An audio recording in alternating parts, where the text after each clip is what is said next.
The audience inside the studio clapped as the cameras rolled. The Late Show with Stephen Colbert had always been a mix of sharp humor and light politics, but that night something felt off. Mark Carney, former governor of the Bank of England, walked onto the stage. He smiled and waved, but it wasn't the warm kind of smile the audience was used to. His eyes were cold. His handshake with Colbert was tight, businesslike. Colbert started with his usual charm. He asked Carney about the 2008 financial crisis, about saving banks, about the global economy. Carney answered with calm, careful words. His tone was polite, his language technical. The audience nodded along, some of them clearly confused, others just waiting for a joke. Then Colbert leaned back in his chair. He tilted his head and smiled, but there was something behind that smile, a shift in energy. "Mark," he said, "you've been making some strong comments about US economic policy recently. Some say you've lost faith in the system. Care to explain?" Carney didn't hesitate. "Faith?" he said. "No, Stephen. Haven't lost faith. I've seen the truth." The studio became still. Colbert laughed softly, trying to keep it light. Truth. That's a big word. What truth exactly? Carney leaned forward. The truth that the American people aren't being told. That behind closed doors, major banks, not just in the US but globally, have made quiet deals, economic pacts, power-sharing agreements. They shape policy not through elections but through silent influence. Colbert blinked. The audience shuffled in their seats. Someone coughed. The room felt colder. Carney continued. In 2011, private meeting in Zurich was attended by representatives from the Federal Reserve, the Bank of England, and senior advisors from the Chinese Central Bank. No public record exists, but decisions made in that room are the reason you're paying more for food, housing, and medicine today. Colbert's expression froze. "Mark, we're a comedy show." Carney didn't stop. "And the media plays its part too. You joke about these things while real decisions are made outside of democracy. Americans laugh while their future is sold behind their backs." There was silence. Then Carney looked straight into the camera and said, "Ask your viewers to Google Project Sentience. Then ask them why they won't find anything." A loud pop came through the speakers. Carney's mic went dead. His lips were still, moving, but no sound came through. Colbert sat back, clearly caught off guard. A producer stepped onto the stage. "We're going to take a short break," Colbert said quickly, forcing a smile. The show cut to commercial. In the control room, red lights flashed. The sound engineer looked confused. "The mic wasn't malfunctioning," he whispered. "Was cut manually." Later that night, social media exploded. People noticed the abrupt silence. Hashtags like #What did Carney say and #MyGate began trending. Reddit threads filled with theories. On Twitter, a CBS staffer anonymously leaked a screenshot of an internal email. The subject line read, "Directive terminate segment if topics escalate per national interest." The body of the email was even more chilling. If Carney refers to Zurich 2011 or anything related to sentience, production is to end segment immediately. This has been cleared by legal, Department of Communications, and our federal liaison. In the comments section of a political blog, someone posted, "This wasn't a show. This was a warning." And somewhere in a quiet room, Mark Carney sat in front of his laptop. The screen glowed with a single sentence typed in an encrypted chat window. "They know I spoke." The game had begun, the morning after the broadcast. Chaos reigned online. News outlets scrambled to report on the incident without admitting how little they knew. CBS issued a brief statement calling the interruption a technical glitch, but no one was buying it. The abrupt silence, the tension on Colbert's face. The way the show never returned to Carney's interview, it didn't feel like a glitch. It felt like a shutdown. Jasmine Crockett, watching from her DC office, didn't blink as the clip replayed for the fifth time. Her aide Malik stood by the door, phone buzzing nonstop. "People are calling it the biggest on-air censorship since the church committee days," he said. She nodded. It wasn't just censorship, it was a message. They're trying to erase something before it spreads. Malik lowered his voice. "What the hell is Project Sentience?" Jasmine pulled out an old-file black cover. No title. Something Carney wasn't supposed to mention. 3 years ago, before she was elected, Jasmine had been on a tech ethics board. One closed-door meeting had mentioned an AI regulatory loophole. Just one slide. Sentience integration, project timeline redacted. She was told never to ask again. Now the same term had been said live and silenced. Meanwhile, in a secure building in Lower Manhattan, 3 men in suits reviewed the transcript. The Department of National Financial Security, a joint task force rarely mentioned in public, had been alerted the second Carney said Zurich. Agent Monroe dropped the report. "He violated the blackout clause. There's a protocol for this." His superior, Director Chen, looked grim. "He's not just talking, he's pushing." The Zurich summit gets exposed, then the American. Public learns that interest rates, inflation forecasts, and even trade wars were pre-scripted. Chen nodded. And they'll realize they've never really voted on anything. Back in London, Carney moved like a man being hunted. He knew the mic would be cut. What he didn't know was how fast the backlash would move. 3 bank accounts had already been frozen. A former advisor called in a panic, said he'd been visited by men with no ID. But Carney had planned for this. He uploaded encrypted documents to a hidden server.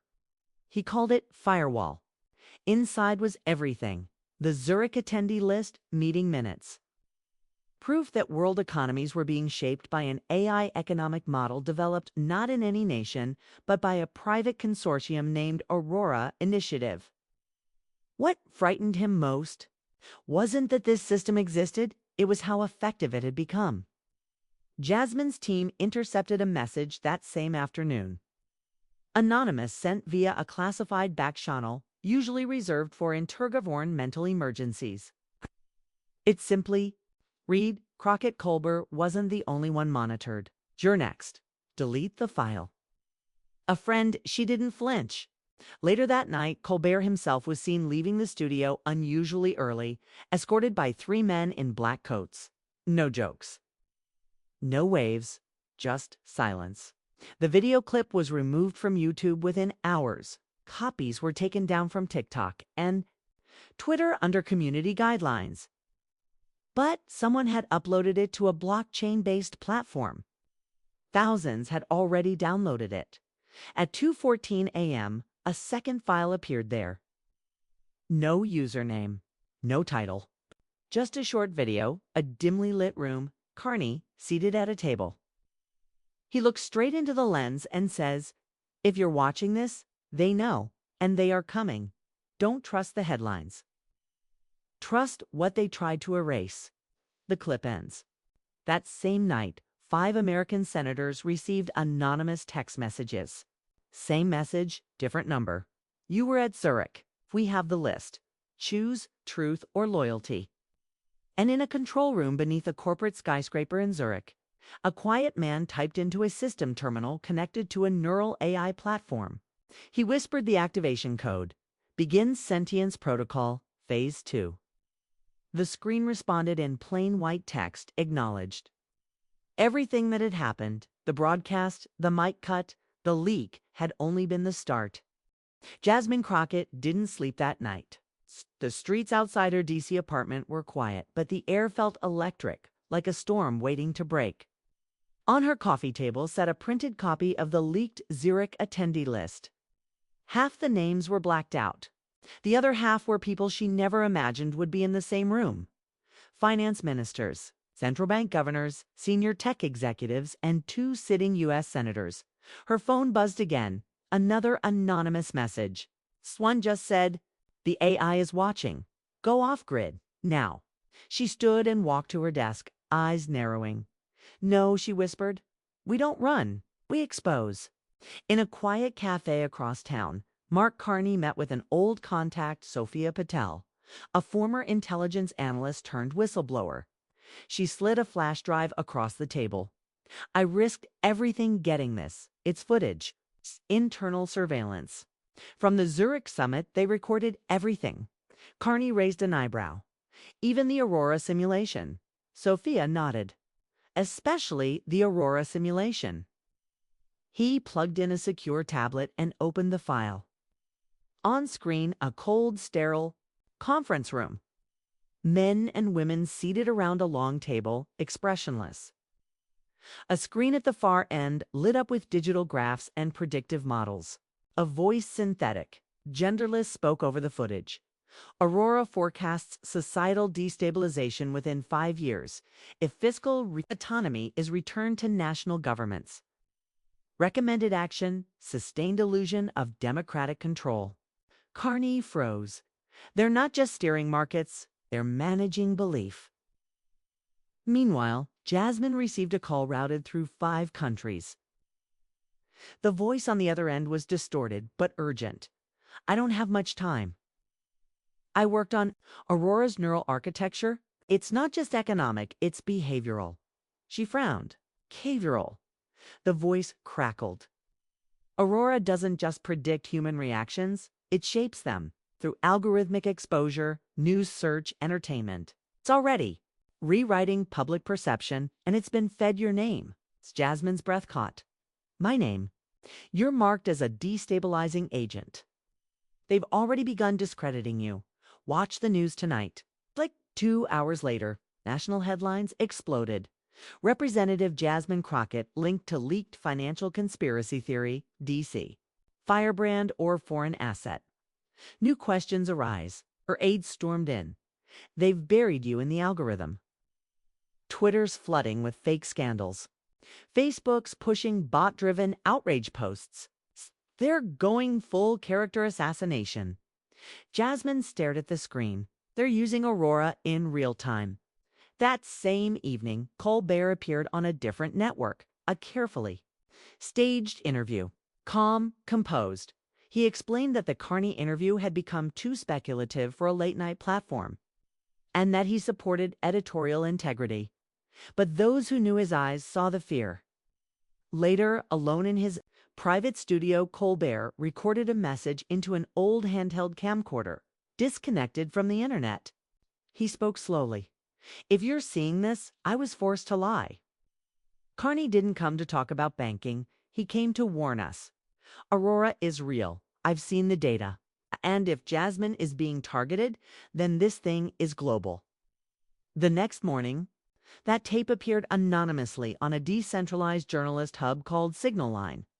It was uploaded by a username no one could trace, just an icon of a shattered globe.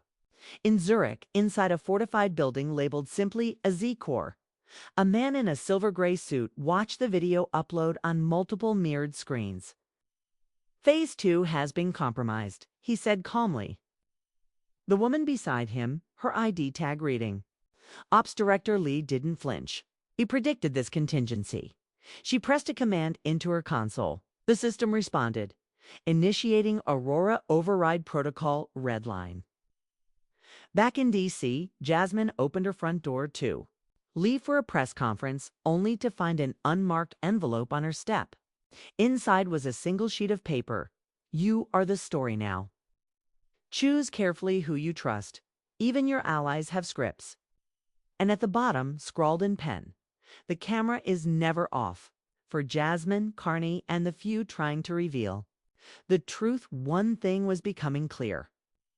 The story was no longer about control of money. It was about control of reality. Updated saved memory, the hearing room at Capitol Hill was unusually quiet. The kind of quiet that comes just before a storm. Jasmine Crockett adjusted her earpiece and scanned the chamber. This wasn't just another judiciary oversight session. It was the Emergency Committee on Technological Ethics, called in response to the leaked footage from the Zurich summit, which had now been seen by over 80 million people worldwide. Across from her sat Senator Mitchell Kearns, It's the ranking member of the committee and a longtime defender of tech sector deregulation. His face was tight, his voice sharper than usual. Behind him sat two representatives from the World Algorithmic Governance Council, a body that until a week ago, most Americans didn't even know existed. Oh. C-SPAN was live streaming the entire hearing. Every word counted. Congresswoman Crockett-Kearns said, tapping his fingers against the desk.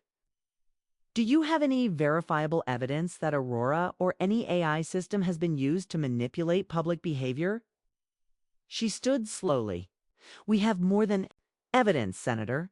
We have confessions. We have signatures. We have simulations. Murmurs filled the room. Cameras zoomed in. Somewhere in the shadows, a CBS executive watching the feed clenched his jaw.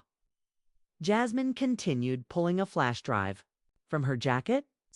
This contains models from the Aurora simulation. These models didn't just predict economic collapse. They shaped public response to it. They've been tweaking public fear, guiding elections, spreading disinformation disguised as citizen journalism. Senator Kearns laughed coldly. That's a pretty wild theory, Congresswoman. Then maybe you'd like to explain why your name appears on 3 private memos sent from Zurich to the Fed's Shadow Advisory Panel. She asked calmly, sliding a second document forward. Kearns froze. For a moment, the cameras caught the flicker of something in his eyes. Panic, recognition, guilt. Outside. On the steps of the Capitol, protesters had already gathered.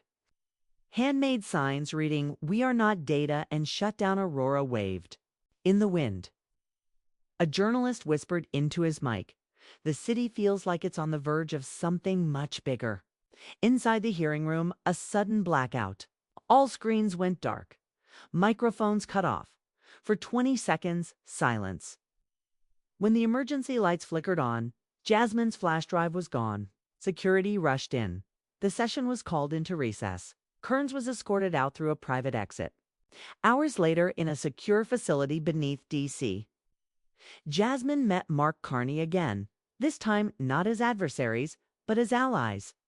Colbert joined via encrypted video call, visibly shaken.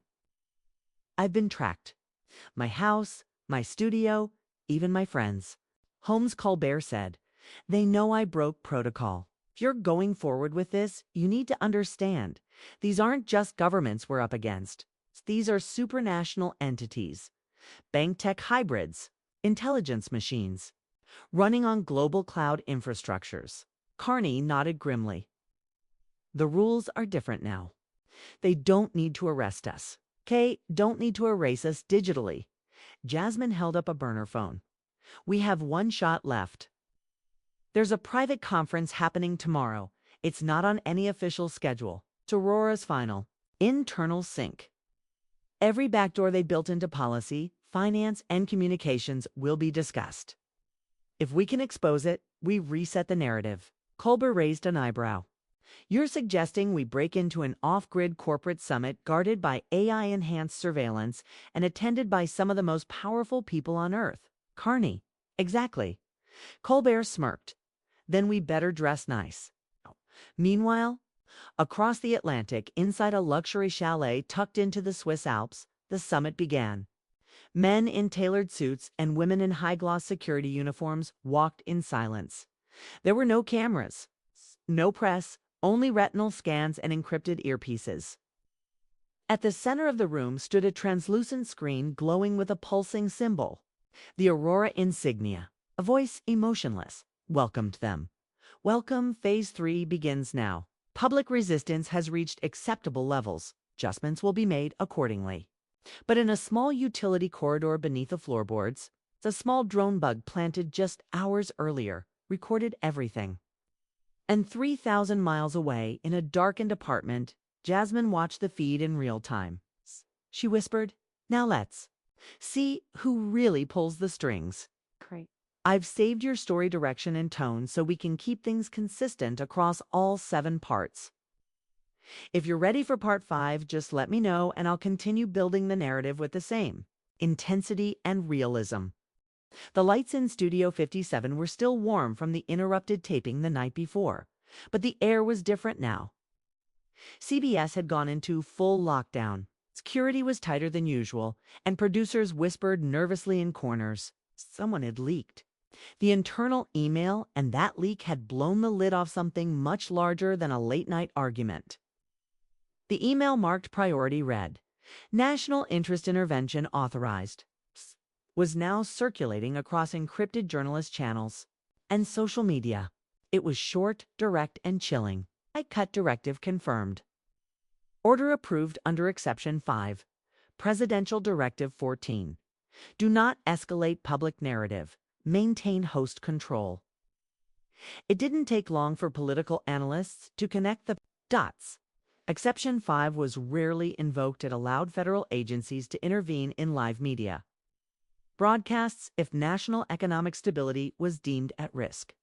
It hadn't been used since 2001, back in Washington. Congressman Elias Wren of Oregon held a closed-door press briefing. He looked like a man who hadn't slept in days. "We're not talking about a hot mic moment," he said grimly. "We're talking about an intentional blackout." Carney said something someone didn't want Americans to hear. Wren, known for his independent streak and past clashes with financial regulators, wasn't done. He had quietly arranged for Mark Carney to appear before a special Joint Economic Oversight Committee live, unfiltered and protected by congressional privilege. The invitation was risky. It put Wren in direct conflict with several senior Democrats and Republicans who were scrambling to distance themselves from whatever the hell happened on Colbert's set. But it was too late. The story had already split the nation. On one side were those who believed Carney had overstepped, spouting conspiracy theories about global finance on entertainment TV. On the other were those convinced that he'd pulled the curtain back on something real and terrifying. Colbert, for his part, remained silent. His show released a heavily edited version of the interview, cutting Carney off mid-sentence and replacing the segment with a musical performance. But sharp-eyed viewers noticed something odd. Stephen's face in the edit didn't match the body language from the leaked audience footage. He looked stiff, strained, like a man trying to smile through a fire alarm. Meanwhile, Mark Carney had disappeared from public view. Not a tweet, not a statement, not a single appearance. Rumors swirled that he was in a secure location somewhere in Northern Virginia. Others claimed he had fled to Canada. But none of it could be confirmed. That changed when an encrypted file landed in the inbox of veteran investigative journalist Rafi Almansour, known for his work exposing the offshore wealth of world leaders.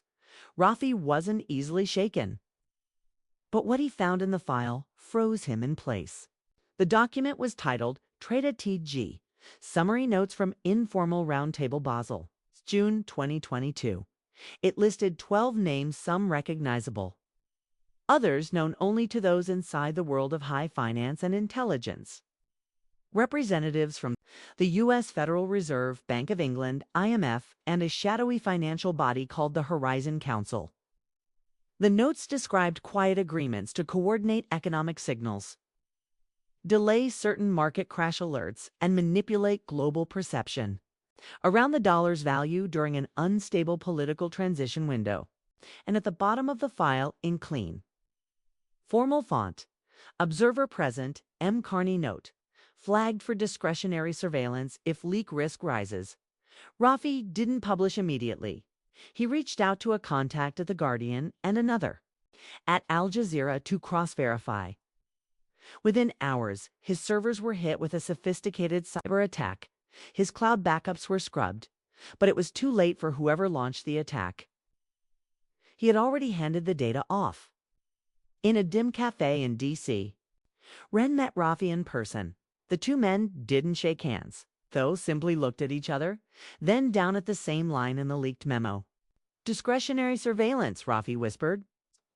They were watching him even before he spoke. Wren nodded, which means he didn't go rogue. He went off script. The tension was now unbearable.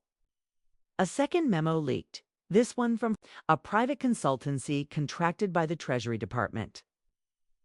It contained projections, What would happen if trust in the Federal Reserve dropped by just 15% over the next 3 months? The answer was chilling. Markets wouldn't crash, but they would reconfigure. And the beneficiaries weren't the American people. The consultancy warned of non-state accumulators, foreign sovereign funds, crypto billionaires, even intelligence-backed shell corporations waiting in the wings, buying up assets, buying up land, waiting for Americans to look the other way. In the final line of the memo, window of opportunity estimated at 90 days post-disruption. Media misdirection advised. Suddenly, Carney's words didn't seem like the ravings of a frustrated economist. They looked like a warning shot. And someone, somewhere, had decided the public wasn't ready to hear it. The committee date was set 3 days from now. Carney would appear in Congress, this time with full immunity to speak. But as Wren walked to his car that night, a white van with government plates tailed him for 3 blocks, then disappeared. In the shadows of the Capitol dome, someone was watching and planning. The real broadcast hadn't started yet. It was only just beginning. Let me know when you're ready for part 6. The hearing room was packed. Reporters jostled for space. The marble walls of the Capitol echoed with low murmurs and the shuffle of bodies. CSPA's cameras were live. Social media feeds lit up as millions tuned in. The world was waiting to hear what Mark Carney would say now that no one could silence. Carney walked in calmly, dressed in a plain dark suit, his eyes scanning the room. There was no trace of nerves, no cue cards, no notes. Just the former governor of the Bank of England stepping into a space that had suddenly become the most dangerous room in Washington. Congressman Elias Wren sat at the head of the committee. His face was hard to read, but the dark circles under his eyes gave away the pressure he was under. Across from him sat representatives from both parties, some eager for truth, others quietly dreading what might come next. "Mr. Carney," Wren began, "you are now under oath. Do you understand that your statements here are protected under congressional privilege, but will be broadcast live to the public?" Carney nodded once. "I do." Wren leaned forward. "Then let's start with this. What exactly were you trying to say the night your mic was cut on the Late Show?" The room went still. Carney looked straight at the camera. "I was trying to say that we've crossed a line," he said, "and not recently, years ago. After the 2008 crisis, global financial institutions entered into informal partnerships, not just to prevent collapse, but to shape public perception, to turn economic recovery into a theater of confidence." He paused. "But when perception becomes more important than reality, you stop managing the economy and start manufacturing it." A ripple of whispers passed through the room. Raised an eyebrow. "Are you saying economic decisions were coordinated in secret?" Carney gave a slight smile. "No, Congressman, I'm saying they were rehearsed." He reached into his jacket and placed a thin folder on the table. "These are meeting summaries from Basel, Singapore, and Ottawa. Some are official minutes. Others are handwritten notes. They show how certain central banks, including the U.S. Federal Reserve, worked with large private firms and hedge funds to time the release of economic data, delay inflation warnings, and bury information about liquidity crises.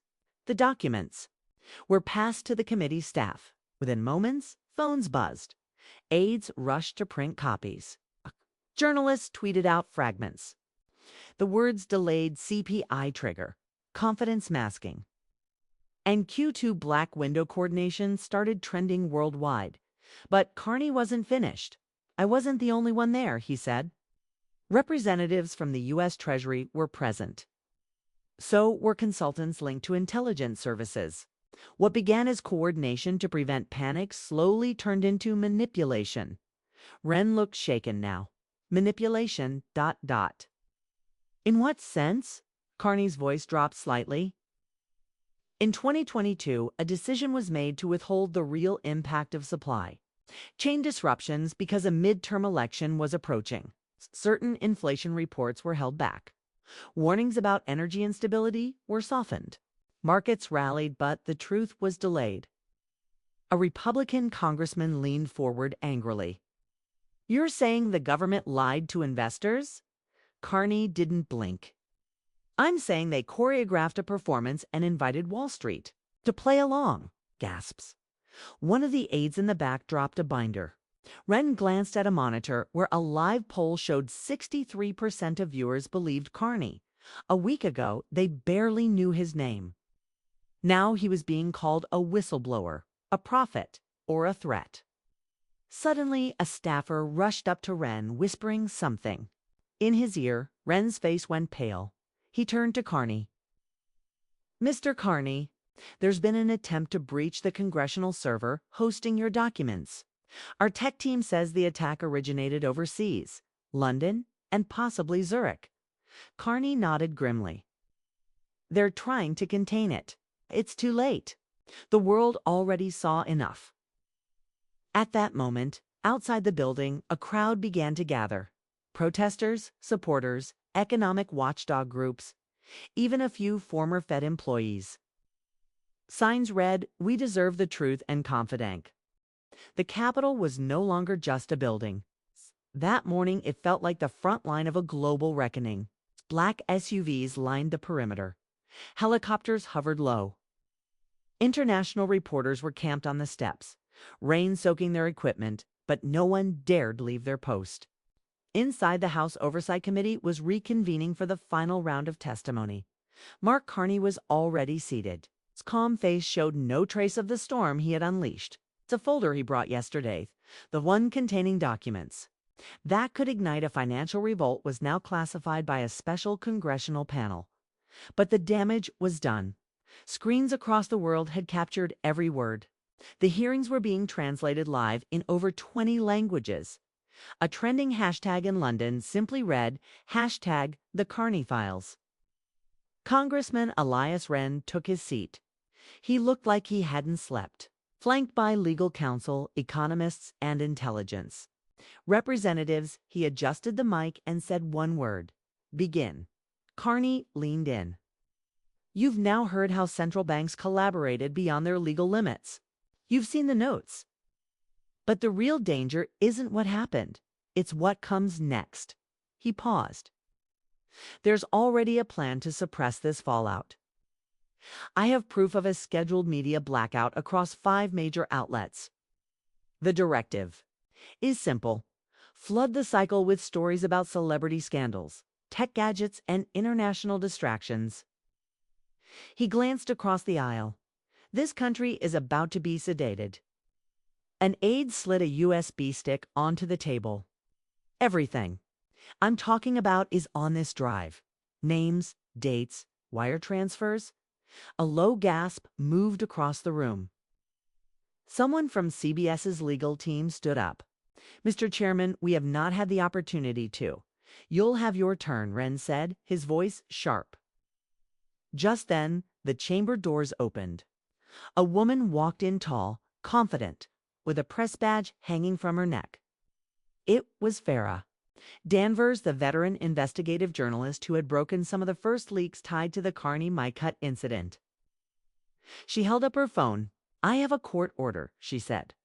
"A federal judge ruled just an hour ago that the public has a right to see the unedited footage from The Late Show.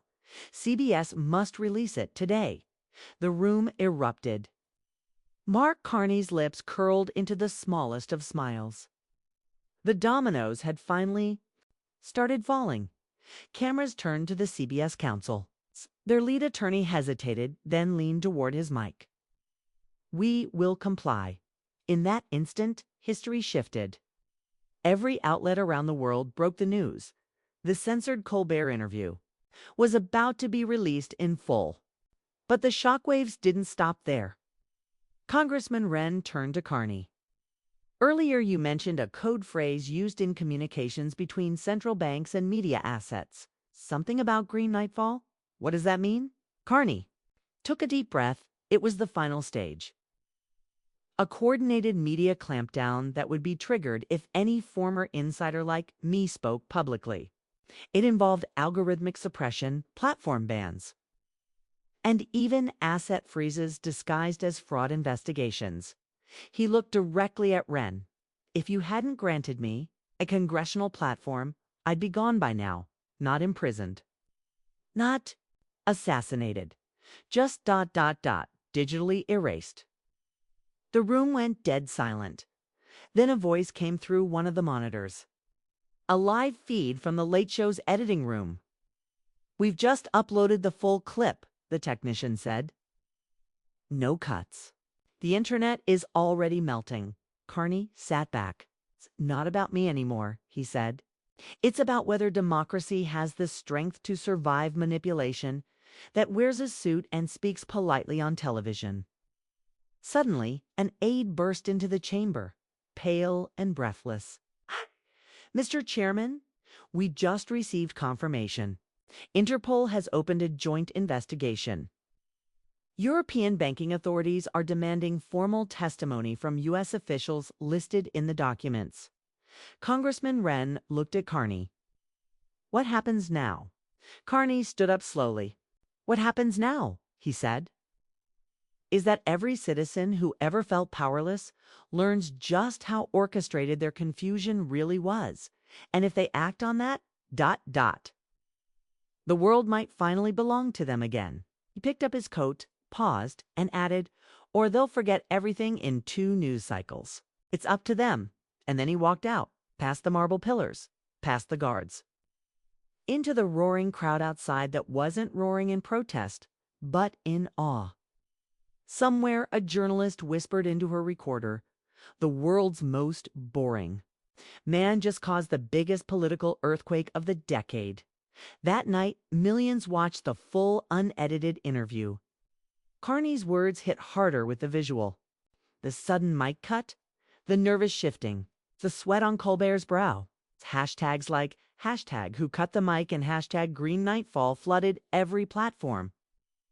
Within 48 hours, 2 central bankers resigned in Europe. CBS announced an internal review. Congress filed a bipartisan motion to investigate economic misinformation campaigns. A class action lawsuit was filed by pension fund holders claiming losses from rigged data. The U.S. Treasury went on emergency broadcast to assure Americans the economy was stable and secure. But no one was listening to that anymore. They were listening to Carney. For the first time in years, someone had spoken with no script, no spin, and no allegiance except to truth. Whether people could handle that truth was a different matter. As dawn broke over D.C., a graffiti message appeared outside the Capitol gates. The microphone was never the problem. Silence was.